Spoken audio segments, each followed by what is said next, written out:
Hi guys, good afternoon. So today is Friday. So magsasalita na talaga ako about yung nakagusto sa akin.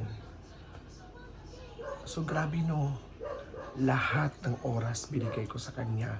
Gihatag na ko tanan ang kanyang oras. So which is nga kabalo ko nga una, grabe ang seryoso sa kuha. Una mo gud ana is nag-message siya sa ako sa akong personal page na Inday Kato. Human ana naami sa Cebu ato nga time nagsinulog mi grabe grabe yung pinagdaanan ko, grabe ang pinagdaanan ko ngayon. Una naggipakilig ko niya, abi nako siya ang akong giampo dito sa Senior Santo Niño sa Cebu. Ayan, mo nang istorya. At that time, nung birthday ni Ria Filingera, birthday niya noon, syempre nanguyab na ako siya in 2 weeks ata, so gisagot na ko siya. Kaya sige man siya pagpangulit sa kuha. So human anak, itagaan ko niya time, efforts, matulog siya. Before siya matulog, manawag siya sa kuha. Before siya mo sa trabaho, manawag ipon siya sa kuha. And of course, before siya muuli sa work or magkaon sa iyang lunch, manawag siya sa kuha. So abi nako seryoso. Abi nako siya na. So dili di ay, he is fake. Dili siya tinuod nga lalaki. Dili tinuod nga lalaki, it means wala siya utang na loob or walay utang nga kabubuton. Kay nga no, isulayan ako siya. So I asked permission sa iyaha na pwede ba na ako siya ma-post through my Facebook page, which is Inday Kato. At the time, ni ana siya nga okay siya. So ni ana sa ko sa akong self nga ay okay na siya nga lalaki. He is now in Australia. He is a Filipino guy, 37 years old. From the origin place niya is, which it is from Bataan. So at the time, at the moment, so I asked permission to his na pwede ba na ko siya i-post or a video kasi mag-screen record ako pag video call na mo. Mag-screen record ko. Ana siya. Okay, wala problema. Anak ko, basi na ay masuko. Basi na kay anak. So inamin niya nga naa siya anak. It's a 9 years old na girl. So babae, 9 years old. So wala niya giamin nga naa siya asawa. Kay ingon siya sa kuha nga naa ko no siya asawa, na wala daw siya asawa. So ni ana din ko nga okay, walay problema, ana din siya, walay problema. So ni ana siya nga okay, I post all the pictures and all the video kay para ma-proud po ko sa akong self. So ayan na, i-post na tanan. So papila ka adlaw, I think 4 days nga nilabay, nanawag siya sa kuha. Ang iyang gigamit is a Telegram. Iyang gigamit is a Telegram as WhatsApp.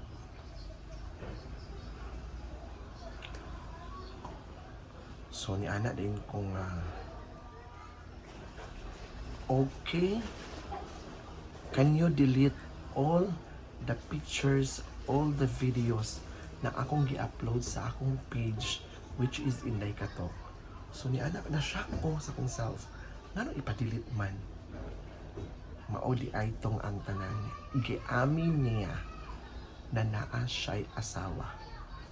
Hindi ko lang na siya ko. Nasuko ko no iyang mga pamilya, nasuko ko no iyang mga kapitbahay, na naa ko no siya'y pictures, video sa akong page. nga dapat gitago. So sala pa nako or sayop nako giistorya nako daan nga dili ni anak ko nga pwede pa ko mag-post sa imong sa akong account sa imong dagway. Ana siya nga okay, walay problema. So it means dili nako sayo, dili nako dili gid nako sayo o dili nako kaya nga mapasakit pud sa pamilya. Kiingnan na nako siya daan nga make sure na wala ko'y masaktan kay ang imong giamin na kay anak na 9 years old. Sakit sa akong part, sakit sa akong buot na imo ko imo gibakakan. So kung nag-istorya pa ka nako daan, dugay na sad nga wala ta ka gisugot. At the time, wala na. So dili na ko masayop sa akong kagalingon kung i-post ko through social media nga naa kay asawa. Ang imong asawa o imong family ang imong post na ko. So ako, andam ko mo istorya pod nga sa tanan nga ikaw mismo ang ingon nga ikaw na post. So if mag-post ka ko, ako jud kay istoryahan kung ako kag-file ng case. Wa kay karapatan mag-post sa akong dagway, which is wala pa man ta nakita.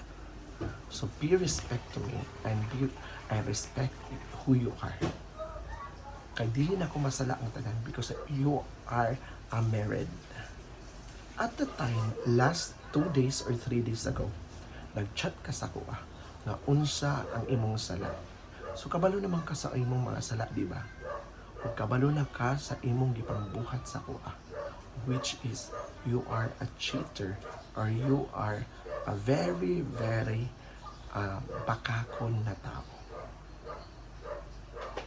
So grabe mong miss call sa kuan, tawag, last 3 days kay gusto ka makipagbalik. Ano makipagbalik ko na naamang kay pamilya? Dili ko gusto makaguba sa pamilya kay na ako'y pamilya nga kaugalingon. Di po ko gusto makaguba sa imong anak kay na ako'y mga family na ako'y pag-umangkon. So at the time, at the moment, please, ayaw na pag-chat na ako or mag-message na ako kay you are not allowed or dili na ko gusto makaguba sa imong pamilya. Di man ina. Isa pa, dili ko gusto manghilabot kay di ko gusto makasakit sa tao. So please, kung ako ganini i-upload karon, tigilan mo ako. Tigilan mo ako kasi ayaw ko talaga mapahamak yung pamilya mo kasi may asawa ka at may family ka.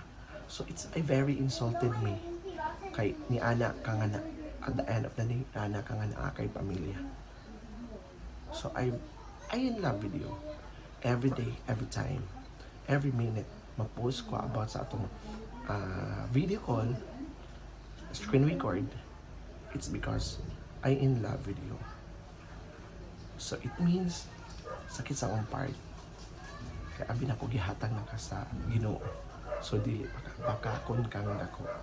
So mora na ko maistorya nimo if kinsa ka man dapat istoryahon nimo imong kaugalingon na ayaw paghinakit ug ayaw pagsulod sa butang kung naa kay pamilya.